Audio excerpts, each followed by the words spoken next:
చెప్పండి.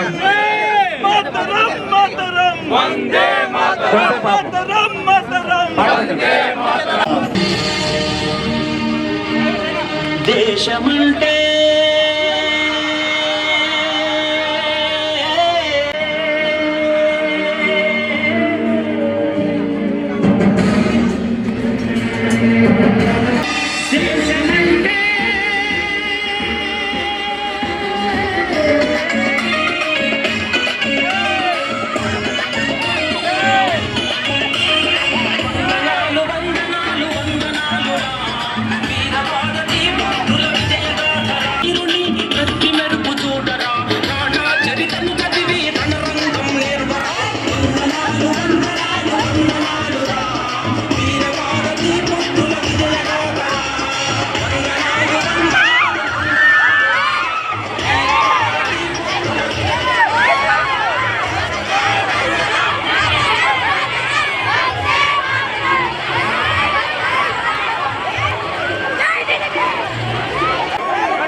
భారతదేశానికి స్వాతంత్రం సిద్ధించి 77 సంవత్సరాలు పూర్తయి 78వ స్వాతంత్ర దినోత్సవ సంబరాలు జరుపుకుంటున్న తరుణంలో స్వాతంత్రం రావడానికి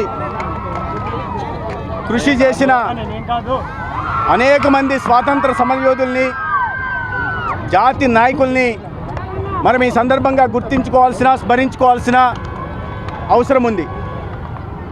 ఎంతోమంది ఈ దేశం స్వాతంత్రం సిద్ధించడం కోసం ప్రాణత్యాగాలు చేశారు. ఝాన్సీ లక్ష్మీబాయి దగ్గర నుంచి అల్లూరి సీతారామరాజు, రాజ్గురు, భగత్ సింగ్ లాంటి, చంద్రశేఖర్ ఆజాద్ లాంటి అనేక మంది స్వాతంత్ర యోధులు ఈ దేశం కోసం, ఈ దేశంలో ప్రజలు స్వేచ్ఛ వాయువులు పీల్చడం కోసం ప్రాణత్యాగం చేశారు. అనేక మంది స్వాతంత్ర సమరయోధులు, మహాత్మా గాంధీ, సుభాష్ చంద్రబోస్,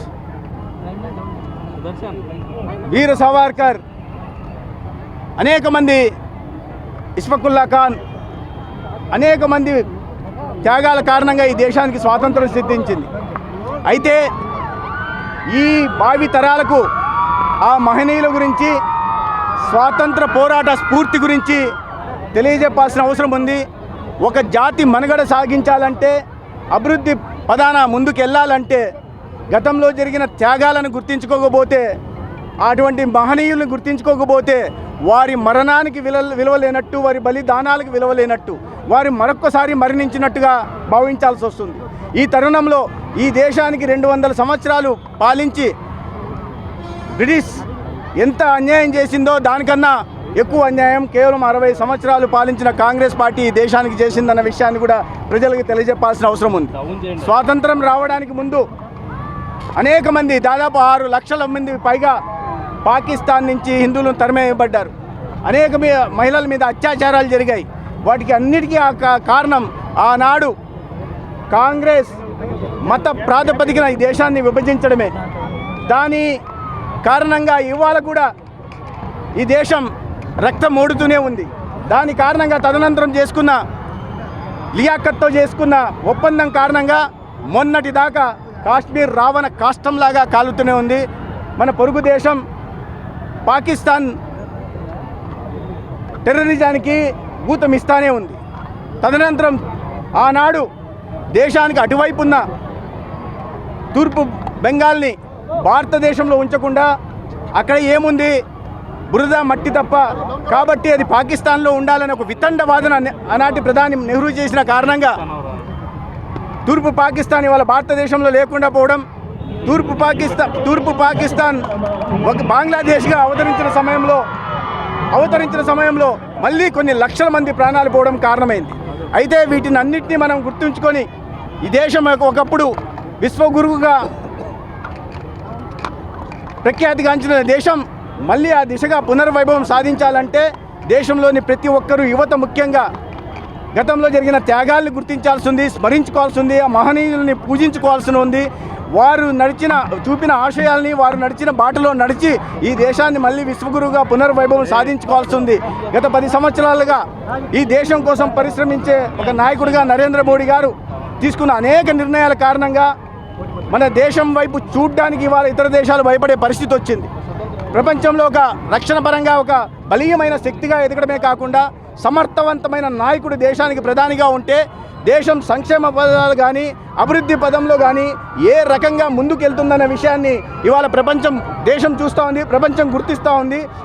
నరేంద్ర మోడీ గారి నాయకత్వాన్ని స్వాగతిస్తూ ఉంది. అందుకనే ప్రపంచవ్యాప్తంగా ఇవాళ అత్యధిక ఆదరణ కలిగిన నాయకుల్లో ఎవరయ్యా ముందున్నారంటే గత 10 సంవత్సరాలుగా నరేంద్ర మోడీ గారు మొదటి స్థానంలో ఉన్నారంటే ప్రజలు ఇవాళ గుర్తించాల్సిన అవసరం ఉంది.